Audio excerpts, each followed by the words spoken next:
Today is Monday, June 15th, 2015. I'm here at the Atlantic Beach Surf Shop with Tommy Morrow. Tommy founded this AB Surf Shop, a first in Carteret County, and this is Nancy Hilmer speaking. Tommy, tell me about the beginning. How did this store take off, and where'd you come from, and all that? Well, we were when we were kids, we hung out at the beach all the time. My mother loved to come to the beach, so we'd always go to the main beach, and we started by getting the rental rafts down at the beach, and we'd blow them up as hard as we could and make them so that we could actually stand up on them and ride them on our knees. And so if you can ride one of those things, you can pretty much ride anything. Well, sometime in there in the early 60s, a couple of Marines came through with surfboards, and we went, wow, that's the coolest thing we've ever seen. So three of us, David Sledge, Ben Horton, and myself, found out how to get some surfboards, and we had them shipped to Mr. Hill at CM Hill Hardware in Newport. Back then, Western Autos and hardware stores were kind of your sporting goods stores. That's where you bought your Converse, tennis rackets, baseball bats, and everything. So some of the early surf shops were in hardware stores and Western Autos. So we went and we got three pop-outs, which were mass-produced boards. They came from California, and we started surfing those. They were 9 feet 6 or 8 inches, somewhere in there. That was kind of the average length for a board at that time. And that summer, we had two boys come down from Virginia Beach to stay with their stepfather in Havelock, and they had custom surfboards.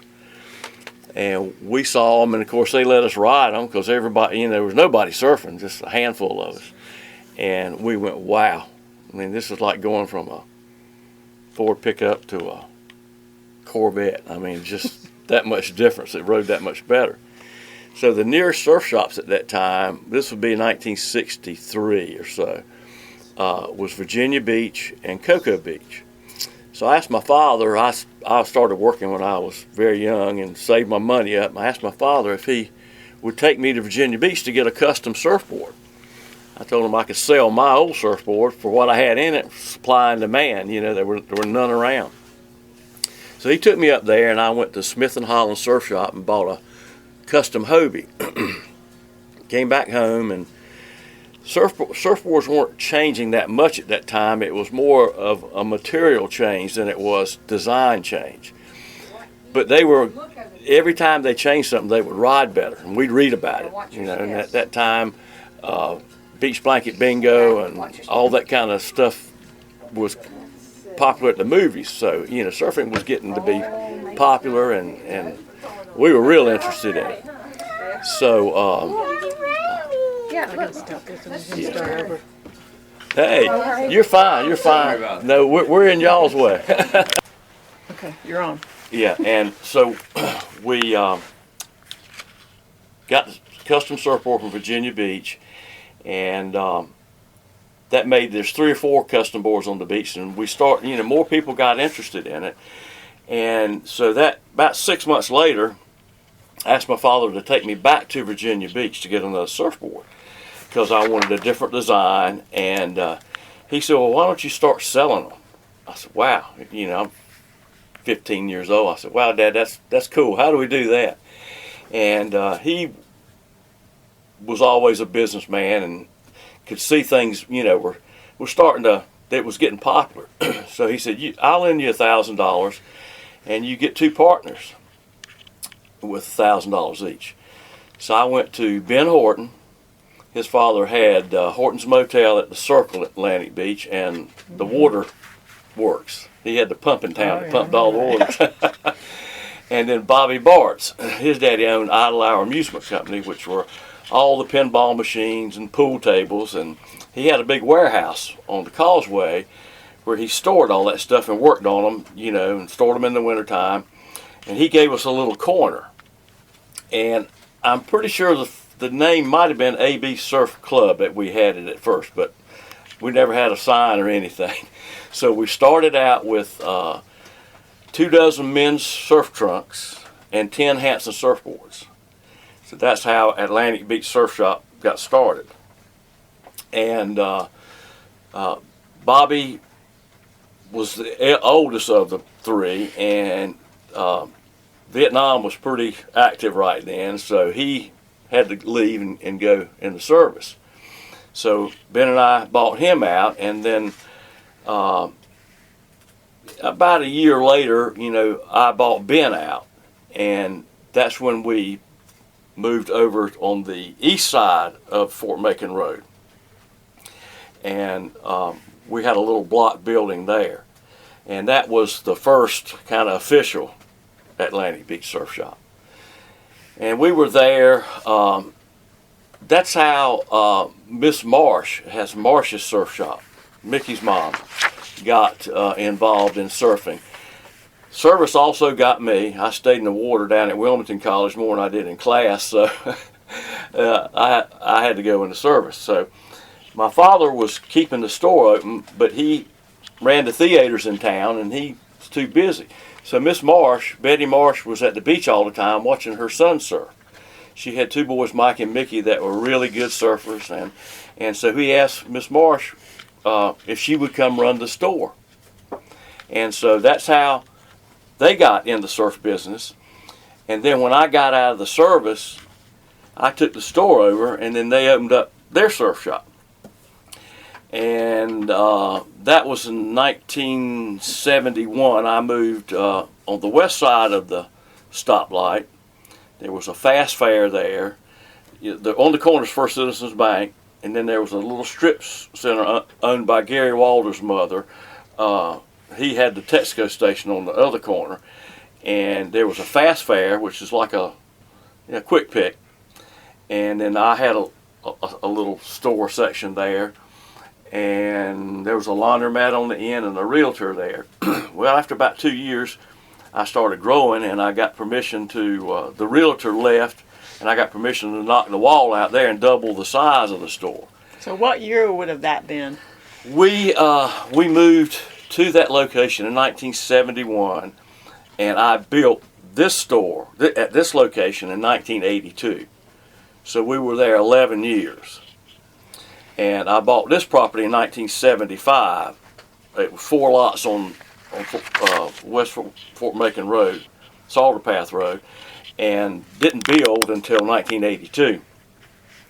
And the store, then in, I think about 1990, we remodeled, took the glass front out, and then every 10 years we've done something, pretty major to the inside or outside of the store. And then 7 or 8 years ago, we doubled the size of it. I bought the old liquor store on the corner, and it's parking lot now, and expanded it on all the setbacks I could. And since then, last year we've had the opportunity to buy the 2 lots to the east of us.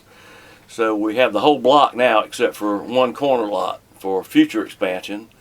And hopefully my sons, who have taken the business now and run with it and let me rest a little bit, will have future plans for that. So that's the history of the store up until now. As far as surfing goes, the very, very early days when we first got our 10 surfboards, there were just, 5 or 6 guys from the beach in Moorhead that surfed. And then a few guys from Havelock started surfing, and then it really started to get popular. It was a lifestyle that everybody kind of wanted. We were on the edge, so to speak, of not bad boys, but our lifestyle is what everybody wanted, and for some reason the girls liked us, and that helped a lot there. There in the early 70s, late 60s, I sold a lot of surfboards that I'm pretty sure never went in the water.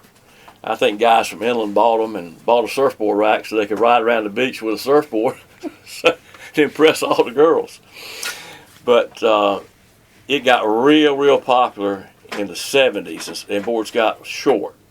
They went from, in about a 2-year period, or 3-year period, surfboards went from an average of 9 feet 6 inches to sub 6 foot.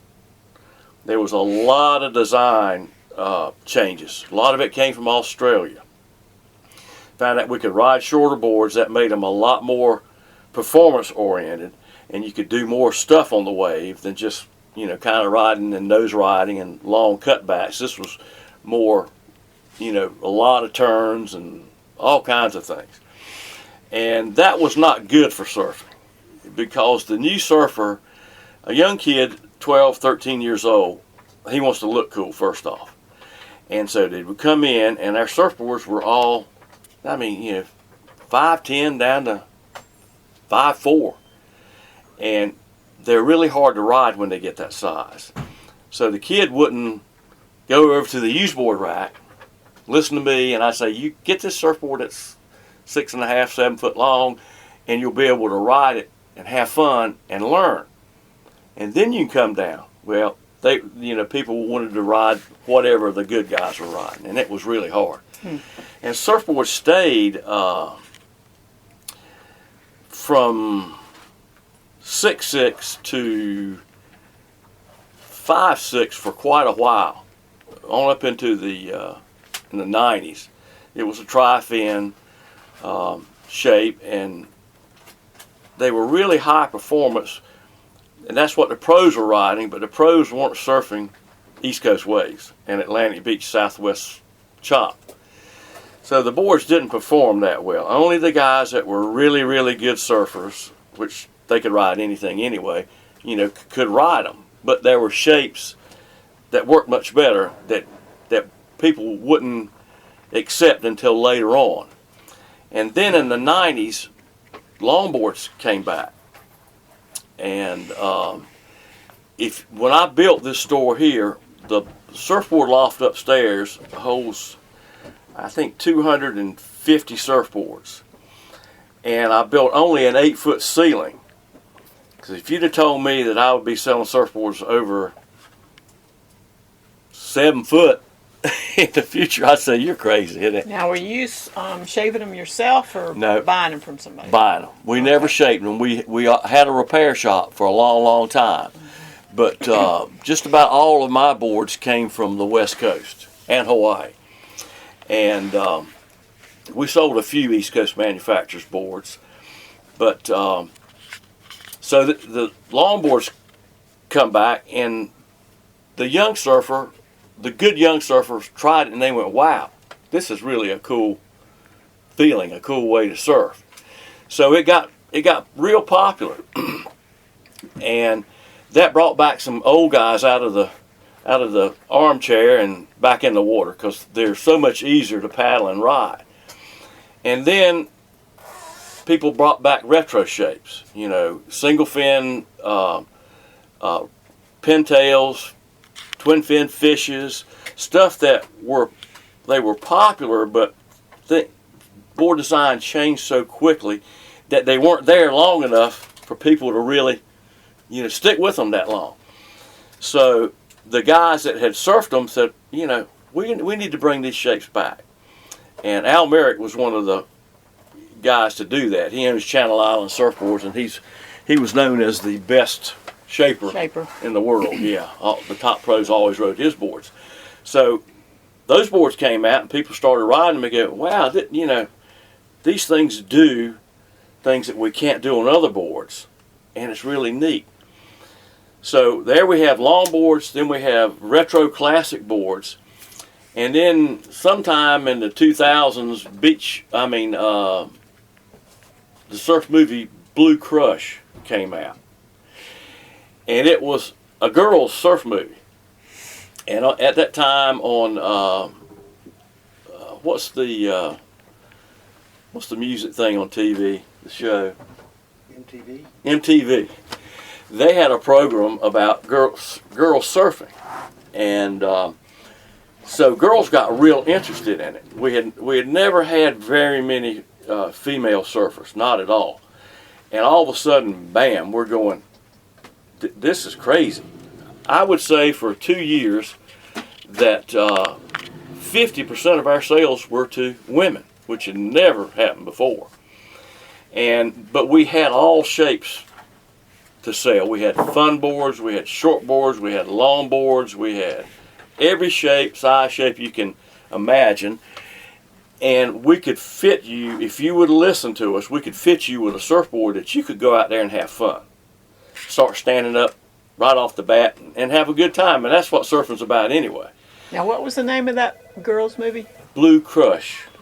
Okay.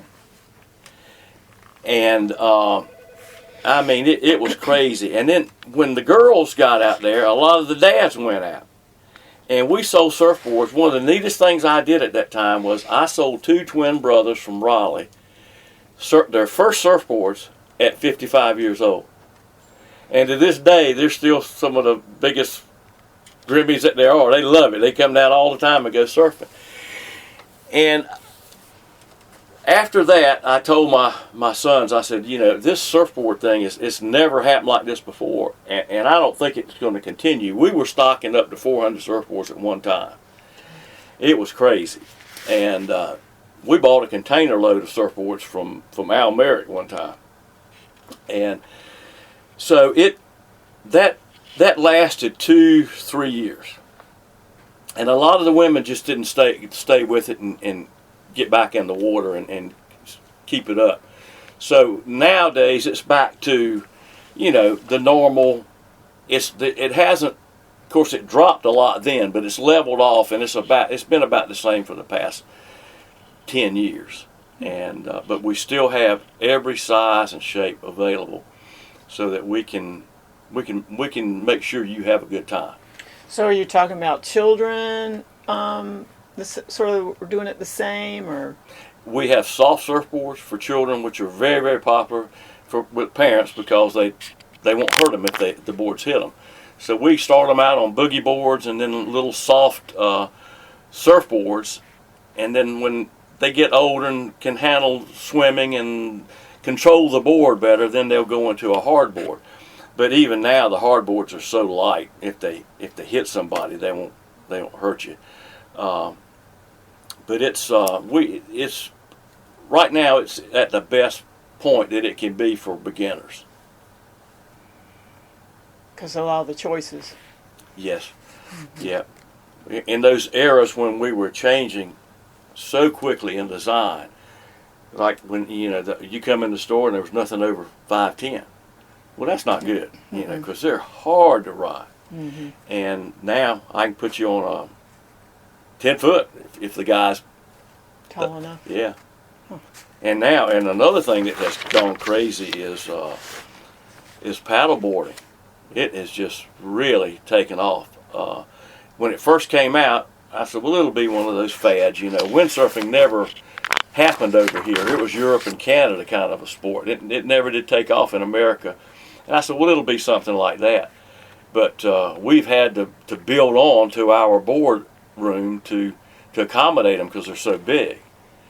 And I would say the majority of them don't go in the surf. They're in flat water. Right. So people can enjoy them wherever, in a lake, river. And that's been a real nice thing for surfing. And the surfers don't like it because the paddleboarders can catch waves so much further out. And they're jealous. in the way. That's right. But not many people surf paddleboard. No, you can't use them. You can't interchange. Can you use a paddleboard to surf? Yes. Without the stick? No, you still have to use the paddle. Okay. But and my gosh, now their hulls are all different. There's racing ones, there's cruising ones, there's fishing ones, and then there's surfing bottoms. And Hobie is he was one of the biggest innovators in water sports with the sailboats, and started out with surfboards and the sailboats, and now paddle boards and kayaks that you actually paddle with your feet so you have your arms free to fish and whatever you want to do. So his brands are usually at the top of the design. Do you foresee anything beyond all this? Surfing is such a neat feeling, and it's going to be around forever as long as we have clean oceans and access to the beach. one of the worst things that has happened to us as far as waves go is that when I first started surfing, there were 7 or 8 piers on the island from Fort Macon to Bogue Inlet. And piers, the pilings hold sand around them. So our bottom on the East Coast is a gradual decline, and it's pretty flat. So it takes a wave coming into shallow water to break.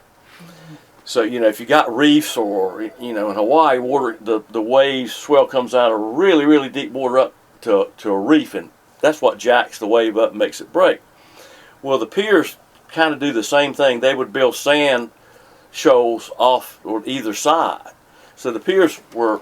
So it would break out further. Yeah, we had longer rides, and it was real touchy for a long time with surfers and fishermen. I mean, then the towns and county passed ordinances that you could only surf within X amount of feet of a pier, and there were fights and all kinds of stuff.